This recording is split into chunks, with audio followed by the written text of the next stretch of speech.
अस्सलाम वालेकुम स्टूडेंट, उम्मीद है कि आप सब खैर वाफियत से होंगे, जहां भी होंगे खुश व खुरम महफूज सेहतमंद और तंदुरुस्त होंगे। आज हम देखेंगे नेटवर्क आर्किटेक्चर। नेटवर्क आर्किटेक्चर के लिए आपने सबसे पहले नेटवर्क को समझना है। नेटवर्क हम इसको कहते हैं जब दो या दो से ज़्यादा डिवाइस कनेक्ट करते हैं और इसका मकसद ये हो कि इसमें हम डेटा शेयरिंग कर सके या रिसोर्स शेयरिंग कर सके। और इसी तरीके से जब हम एक टुगेदर नेटवर्क में एक जगह हम काम करना चाहते हैं, एक कंबाइंड काम करना चाहते हैं, तो हम इसको नेटवर्क कहते हैं। अब आर्किटेक्चर का क्या मकसद है? आर्किटेक्चर का मकसद ये होता है कि जब हम नेटवर्क बनाते हैं, हम नेटवर्क किस तरीके से बनाना चाहते हैं। यानी जब हम नेटवर्क बनाते हैं तो इसके लिए हम सोचते हैं कि हम इस टाइप का नेटवर्क बनाना चाहते हैं। तो इस आर्किटेक्चर को जो हम सोचते हैं और फिर हम इम्प्लीमेंट करते हैं तो इसको आर्किटेक्चर कहते हैं। जब हम इसकी टाइप की बात करते हैं तो सबसे पहले क्लाइंट सर्वर और फिर peer to peer network architecture आता है। क्लाइंट सर्वर को समझने के लिए आपको सबसे पहले क्लाइंट समझना होगा। क्लाइंट हम इस कंप्यूटर को कहते हैं कि जब वो सर्वर से अटैच हो और सर्वर की जो फीचर एंड फैसिलिटी है वो इसको एक्सेस कर सके, वो इसको यूज़ कर सके, तो हम इसको कहते हैं कि ये एक क्लाइंट है। यानी जब हम फेसबुक यूज़ करते हैं, व्हाट्सएप, यूट्यूब वगैरह जब यूज़ करते हैं तो हमारा जो डिवाइस है वो मोबाइल है, लैपटॉप है, कंप्यूटर है, तो ये डिवाइस क्लाइंट कंप्यूटर या क्लाइंट। और जब हम किसी सर्वर को एक्सेस करते हैं, वो यूट्यूब का हो, व्हाट्सएप का हो, गूगल का हो, तो वो सर्वर ही सर्वर होता है। तो अब हम इसको डायग्राम की मदद से समझना चाहते हैं कि असल में ये वर्क कैसे करता है। ये हमारे साथ 3 क्लाइंट कंप्यूटर है। यानी क्लाइंट कंप्यूटर आपके साथ एक भी हो सकता है, आपके साथ ज़्यादा भी हो सकते हैं। जैसे हम फेसबुक यूज़ करते हैं तो हमारा मोबाइल या जो कंप्यूटर है वो एक क्लाइंट होता है। और भी होते हैं लेकिन हमारे लिए वही एक क्लाइंट होता है। अब हम इसकी कैसे कम्बिनेशन करते हैं, तो इसके लिए हम यहाँ एक स्विच लेते हैं। और ये एग्जांपल आप जो अभी पहले मैं इसका एग्जांपल डायग्राम से समझाना चाहता हूँ। तो इसका मकसद ये है कि हम एक लोकल एरिया नेटवर्क की बात करें। लोकल एरिया नेटवर्क यानी एक ऑर्गेनाइजेशन का ऐसा कि वो ग्लोबली कनेक्ट नहीं है, सिर्फ एक ऑर्गेनाइजेशन में हम काम करते हैं, तो इसके लिए ये इंटरफेस होता है। जब हम ग्लोबली इसको एक्सेस करना चाहते हैं तो एक डिवाइस हम और ऐड करेंगे, लेकिन पहले आप इसको समझें। हम सारे डिवाइस यानी हमारे साथ जितने भी डिवाइस है हम इसको स्विच के साथ कनेक्ट करते हैं और स्विच के साथ फिर हम फाइनली सर्वर को भी कनेक्ट कर लेते हैं। जब हम सर्वर को कनेक्ट करते हैं तो इसका मकसद ये होता है कि अब ये कंप्यूटर, कोई भी कंप्यूटर हो, कोई भी फीचर एंड फैसिलिटी वो एक्सेस करना चाहता है तो अब इसको एक्सेस कर सकता है। या ये भी हो सकता है कि फॉर एग्जांपल ये सर्वर यूट्यूब का आप कंसीडर करें। ये अभी ग्लोबली काम नहीं करता जैसे मैंने आपको बताया, बट मैं एग्जांपल के तौर पर ये फॉर एग्जांपल यूट्यूब का सर्वर है। एक वीडियो है, एट ए टाइम ये भी एक्सेस कर सकता है, ये भी एक्सेस कर सकता है, ये भी एक्सेस कर सकता है, या जो भी और डिफरेंट वीडियोस डिफरेंट कंप्यूटर पे एक्सेस हो सकते हैं। लेकिन जब हम ग्लोबली कनेक्ट होते हैं तो इसका सिनेरियो थोड़ा चेंज होता है। ये लोकल एरिया नेटवर्क के लिए था। यहाँ पर हमें एक और डिवाइस की ज़रूरत पड़ती है। हम ये प्लेस करते हैं और इसको इसके साथ कनेक्ट करते हैं, जिसको हम राउटर कहते हैं। और राउटर की वीडियो इससे पहले मैंने अपलोड की है और बहुत डिटेल से मैंने आपको समझाया है राउटर और गेटवे को। अगर वो वीडियो आपसे मिस हुई तो आप इसको ज़रूर विजिट करें और इसका लिंक आपको डिस्क्रिप्शन में मिल जाएगा। और दूसरी बात आप ये माइंड में रखें कि सर्वर का मकसद ये नहीं होगा कि वो एक सर्वर है। सर्वर यानी एक से ज़्यादा हो सकते हैं, 2, 3, 5, यानी वो ऑर्गेनाइजेशन पे डिपेंड करता है। और दूसरा एक अहम पूछा जाने वाला क्वेश्चन जो इंटरव्यू के लिए, जब आप ओरल एग्ज़ाम देते हैं, ये रिटन एग्ज़ाम के लिए नहीं है, जब आप ओरल एग्ज़ाम किसी जॉब के लिए इंटरव्यू देते हैं या आप किसी पेपर का जो प्रैक्टिकल देना होता है, तो वहाँ सबसे ज़्यादा एक पूछा जाने वाला क्वेश्चन है। तो मैं आपको पहले इस पीयर टू पीयर से समझाऊँ क्योंकि वो इसके साथ रिलेटेड है, फिर आगे इसको देखते हैं। ये क्वेश्चन इसी तरीके से पूछा जाता है कि जब हम 2 कंप्यूटर या 2 से ज़्यादा कंप्यूटर को कनेक्ट करते हैं तो हम कहते हैं कि जो सेंडर है, अब ये डोनर है, ये कुछ डेटा सेंड करना चाहता है इस तरफ, तो ये रिसीवर हो गया। जो सेंडर होता है हम इसको सर्वर मानते हैं और जो रिसीवर होता है हम इसको क्लाइंट मानते हैं। ये तो फैक्ट है, ये तो इसी तरीके से है, यानी ये सर्वर है, ये क्लाइंट है। लेकिन अब ये डेटा इस तरफ सेंड करना चाहता है तो ये सर्वर बन जाता है, ये क्लाइंट बन जाता है। ये डिपेंड करता है इसका सर्वर, जो डोनर है वो सर्वर है और जो रिसीवर है वो क्लाइंट है। लेकिन इन केस ऑफ सर्वर आप देखें, फॉर एग्जांपल इस कंप्यूटर से कोई वीडियो अपलोड करना चाहता है यूट्यूब की सर्वर पे, ये अब सेंडर है और रिसीवर जो है अब हमारा सर्वर जो था या यूट्यूब का सर्वर अब रिसीवर है। इन केस ऑफ दिस, अब इसमें सर्वर कौन होगा? क्या ये सर्वर होगा या यही सर्वर रहेगा? इसका आंसर आपने कमेंट करना है और लास्ट में मैं इसका आंसर दूंगा क्योंकि ये बहुत ज़्यादा पूछे जाने वाला क्वेश्चन है और बहुत बेसिक है। इन केस ऑफ सर्वर एक और अहम पॉइंट है, या आपसे ये भी क्वेश्चन पूछा जा सकता है कि हम तो ये कहते हैं कि जितने भी डिवाइसेस एक नेटवर्क में कनेक्ट है और वो मैनर हो क्लाइंट सर्वर नेटवर्क आर्किटेक्चर, तो ये जो सर्वर है ये पावरफुल होगा और क्लाइंट वीक होंगे।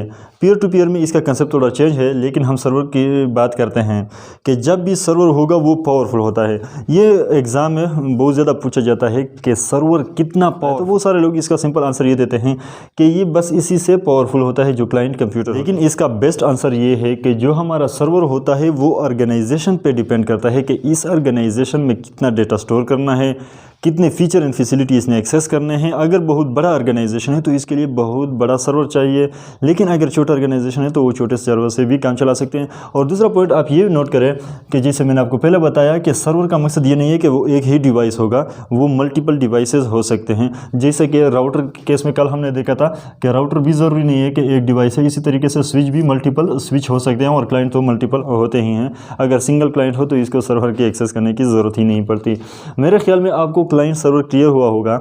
एडवांटेज और डिसएडवांटेज जब हम पीयर टू पीयर देखते हैं, इसके बाद हम कंपेयर करते हैं तो फिर आपको समझ आ जाएगी। अब हम आते हैं peer to peer network. Peer to peer network में ये होता है कि जितने भी डिवाइसेस होते हैं वो सारे के सारे डायरेक्ट इंटरलिंक होते हैं। जैसे कि मैंने इस डिवाइस को इसके साथ कनेक्ट किया, लेकिन ये rest of the two computer के साथ भी हम हर एक डिवाइस को कनेक्ट करेंगे, हम इसको इसके साथ कनेक्ट करेंगे और सारों को, यानी जितने भी हैं। एग्जाम्पल के तौर पर सिर्फ 4 डिवाइसेस इसलिए लिए ताकि आप इसको आसानी से समझ सकें। अगर आप इस पर प्रैक्टिस करना चाहते हैं तो आप बेशक बहुत ज़्यादा डिवाइस ले लें ताकि आपको इसका सही तरीके से समझ आ जाए। हमने इन 4 डिवाइसेस को इस तरीके से कनेक्ट किया, लेकिन हम इसको पीयर टू पीयर नेटवर्क नहीं कह सकते, क्योंकि ये डिवाइस तो ठीक है इन दोनों के साथ कनेक्ट है, लेकिन इसके साथ डायरेक्ट कनेक्ट नहीं है। इसी तरीके से ये डिवाइस इसके साथ डायरेक्ट कनेक्ट नहीं है। और वो यानी पीयर टू पीयर में आप ये बात माइंड में रखें कि जितने भी डिवाइस होंगे वो सारों के सारे, यानी एक डिवाइस फिर रेस्ट ऑफ द डिवाइसेस के साथ डायरेक्ट पाथ में कनेक्ट होगा। जैसे कि हम इसको इंटरलिंक कर सकते हैं इसी तरीके से और इसको इसी तरीके से। अब ये डिवाइस इन तीनों के साथ डायरेक्ट कनेक्ट है, ये डिवाइस फिर तीनों के साथ सारे के सारे जब इस तरीके से कनेक्ट हो, इसी तरीके से हम इसको पीयर टू पीयर नेटवर्क कह सकते हैं। और पीयर टू पीयर की जो सबसे अहम बात है कि जितने भी डिवाइसेस होते हैं वो सारे इक्वल होते हैं, इनकी प्रायोरिटी इक्वल होती है। इक्वल का मकसद ये हरगिज़ नहीं है कि अगर इसमें 4 GB रैम है तो 500 इसका हार्ड डिस्क है तो सारे ऐसे होंगे, इसका हरगिज़ भी ये मकसद नहीं है। ये हो सकता है कि इसका 4 और 500 हो और इसका 8 और 1000 हो या 800 हो, इसी तरीके से इसका 16 वगैरह हो सकता है। रैम रोम की मैं बात कर रहा हूँ, या और भी माइक्रो प्रोसेसर की स्पीड भी डिपेंड कर सकता है। लेकिन यहाँ डिपेंड करता है जो सेंडर है वो सर्वर है, जो रिसीवर है। हम इन दोनों की एडवांटेज और डिसएडवांटेज कंपेयर करेंगे ताकि हम आसानी से समझ सकें। अब सबसे पहले हम आते हैं सर्वर की बात करते हैं। सर्वर इसकी एडवांटेज है, वो किस तरीके से इसकी एग्जाम्पल। अब मैं ये वीडियो ट्यूटोरियल शूट कर रहा हूँ और मैं चाहता हूँ कि बहुत सारे लोग इसको देख सकें, लेकिन मैं किसी प्लेटफॉर्म को इस्तेमाल करूँगा कि बहुत सारे लोग इसको देख सकें। लेकिन अगर मैं इसको डायरेक्ट सेंड करना चाहूँ, बहुत सारे लोग ऐसे मेरे वीडियोज़ देखते हैं कि वो ज़िंदगी में मैंने कभी न पहले देखे हैं और बाकी बाद में कोई चॉइस है कि हम इसको देख सकें, यानी हमारे साथ कोई सोर्स ही नहीं है कि हम इसको शेयर कर सकें। तो इसलिए हम एक प्लेटफॉर्म यूज़ करते हैं जिसको हम यूट्यूब कहते हैं, या फेसबुक, या इवन और भी प्लेटफॉर्म अवेलेबल है। तो हम इसको यूज़ करते हैं ताकि हमारी जो वीडियोज़ है वो एक जगह हम आसानी से स्टोर कर सकें और फिर जिस बंदे को रिक्वायर हो वो इसको वहाँ से एक्सेस कर सके। वो एक बंदा भी हो सकता है, हज़ारों में भी हो सकते हैं, मिलियंस ऑफ यूज़र भी हो सकते हैं कि वो एक। लेकिन वो वीडियो कहाँ स्टोर होती है? सिर्फ सर्वर की एक जगह पर वो स्टोर होती है और इसके बाद जितने लोग इसको एक्सेस करना चाहें। लेकिन अगर वही बंदा जिसके वीडियो पर मिलियन ऑफ व्यू आए हैं, क्या वो पॉसिबल है कि वो मिलियंस ऑफ व्यूअर्स को इंडिविजुअली वो सेंड करे? ये बिल्कुल भी पॉसिबल नहीं है। तो सर्वर का काम ये होता है कि वो बहुत सारे फीचर बहुत सारे लोगों को एट ए टाइम प्रोवाइड करता है। वही एक वीडियो एट ए टाइम बहुत सारे लोग देखते हैं, इस पर कोई फ़र्क नहीं पड़ता। और यही इसकी डिसएडवांटेज भी, यानी हमने इसकी जो सेंट्रलाइज्ड डिवाइस थी इसकी एडवांटेज थी, और इसका ये डिसएडवांटेज है कि इसका कोई सेंट्रलाइज्ड डिवाइस नहीं है। लेकिन यही इसका डिसएडवांटेज यानी वीक पॉइंट भी बनता है। वो इसलिए कि अगर खुदा न खास्ता सर्वर क्रैश कर गया और सर्वर की हार्डवेयर या सॉफ्टवेयर में कोई मसला आया तो हमारा सारा डेटा लूज़ हो जाएगा। और दूसरा डिसएडवांटेज इसका ये होगा कि सारे जितने भी डिवाइसेस है वो सारे डिस्कनेक्ट हो जाते हैं। और दूसरा जो इसकी जो मेन डिसएडवांटेज है वो इसकी कास्ट है, क्योंकि इसकी कास्ट ज़्यादा होती है और छोटा सा ऑर्गेनाइजेशन इसको अफोर्ड ही नहीं कर सकता, तो इसलिए वो पीयर टू पीयर नेटवर्क पे शिफ्ट हो जाते हैं। तो सेंट्रलाइज्ड डिवाइस यहाँ इसकी डिसएडवांटेज थी, लेकिन अब यहाँ इसकी एडवांटेज इसलिए बन गई क्योंकि अगर इसके लिए सर्वर आपने प्लेस ही नहीं किया तो इसका मकसद कि आपका कास्ट बहुत कम आया, आपके कोई पैसे वगैरह खर्च नहीं होंगे। क्लाइंट सर्वर की जो सबसे अहम फीचर है वो है सिक्योरिटी, कि अगर आप इसको सिक्योर करना चाहते हैं, सिर्फ आप सर्वर को सिक्योर करें तो सारे डिवाइस इसके साथ जितने भी कनेक्ट है वो सिक्योर हो जाते हैं। इसका मकसद ये है कि फॉर एग्जांपल जब हम यूट्यूब या गूगल से या जिधर से भी हम वीडियोस ले लेते हैं और इसको जब हम यूट्यूब पे अपलोड करते हैं तो वो हमें कॉपीराइट देता है। ये हमें कहता है कि भाई आपकी जो वीडियो है ये आपने नहीं बनाई, ये किसी और ने बनाई है और अपलोड की है इससे पहले, तो लिहाजा आप इस वीडियो को अपलोड नहीं कर सकते। वो किस बेस पे? क्योंकि वो इंडिविजुअल को हैंडल करना बहुत डिफ़िकल्ट होता है, लेकिन एक डिवाइस को हैंडल करना बहुत ईजी होता है। ये सर्वर पे जब हम वीडियोज़ अपलोड करते हैं तो वो डायरेक्ट स्कैन करना शुरू करते हैं कि क्या ये इससे पहले ये वीडियो यूट्यूब पे अपलोड हुई है या नहीं, या किसी और प्लेटफॉर्म पे भी अपलोड हुई है कि नहीं।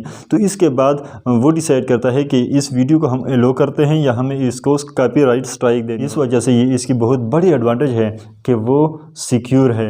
लेकिन इसके बनिस्बत अगर आप इस प्लेटफॉर्म को देखें तो ये बिल्कुल भी सिक्योर नहीं है, क्योंकि हर इंडिविजुअल डिवाइस को आपको सिक्योर करना बहुत ज़्यादा डिफिकल्ट। आते हैं उस क्वेश्चन की तरफ जो मैंने आपको बताया था कि इन केस ऑफ दिस, जब ये सेंडर है और सर्वर रिसीवर बन जाता है, क्या ये सर्वर और ये रिसीवर का एक्ट करता है? तो यहाँ हरगिज़ भी ऐसा नहीं होता। वो इसलिए नहीं होता क्योंकि ठीक है ये तो सेंडर है, लेकिन अभी भी वो सेंडर इसलिए नहीं है कि वो इसको फीचर प्रोवाइड करता है, लेकिन वो अपने रिसोर्स को यूज़ करना चाहता है, यानी वो अपने लिए आसानी पैदा करना चाहता है।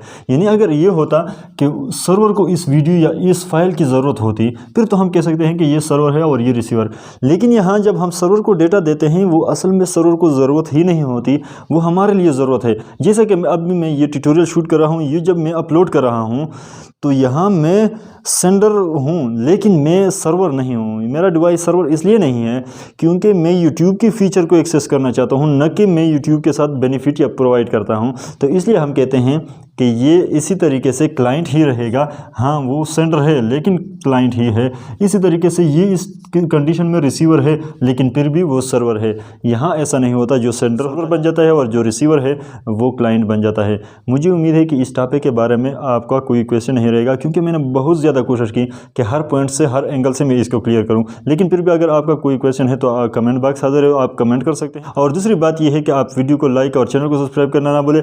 और साथ साथ डिस्क्रिप्शन में मैंने इस प्लेलिस्ट का लिंक, यानी नेटवर्किंग के रिलेटेड जो प्लेलिस्ट है, इसका लिंक भी मैंने यहाँ शेयर किया है। आप इसको एक्सेस कर सकते हैं। जब आप इसको एक्सेस करते हैं तो इसका मकसद ये होता है कि जितनी वीडियोज़ मैंने ऑलरेडी अपलोड की हैं, इन सारों को आपको एक प्लेटफॉर्म पे मिल जाते हैं। और दूसरा, जब मैं नया वीडियो अपलोड करता हूँ तो वो भी आपके जो प्लेलिस्ट है इसमें बाय डिफ़ॉल्ट ऐड होती जाती है, जिससे आपको ये फ़ायदा होता है कि फिर इस वीडियोज़ को आपको सर्च नहीं करने पड़ते, एक प्लेटफॉर्म पे आपको सारे मिलते हैं। मुझे उम्मीद है कि आप मेरे इस रिक्वेस्ट को इग्नोर नहीं करेंगे। फ़िलहाल के लिए इतना ही, मिलते हैं नेक्स्ट वीडियो में। तब तक के लिए अल्लाह हाफ़िज़। पाकिस्तान जिंदाबाद।